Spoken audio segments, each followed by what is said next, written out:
بسم اللہ الرحمن الرحیم۔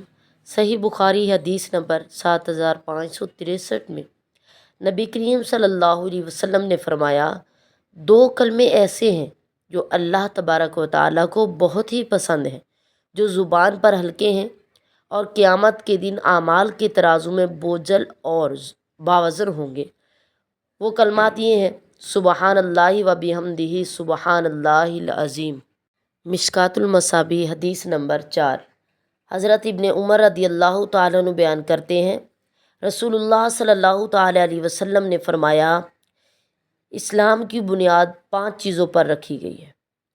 نمبر 1، گواہی دینا کہ اللہ کے سوا کوئی معبود برحق نہیں، اور یہ کہ محمد صلی اللہ علیہ وسلم اللہ کے بندے اور اس کے رسول ہیں۔ نمبر 2، نماز قائم کرنا۔ نمبر 3، زکوٰۃ ادا کرنا۔ نمبر 4، حج ادا کرنا، اور نمبر 5، رمضان کے روزے رکھنا۔ مشکوٰۃ المصابیح حدیث نمبر 30۔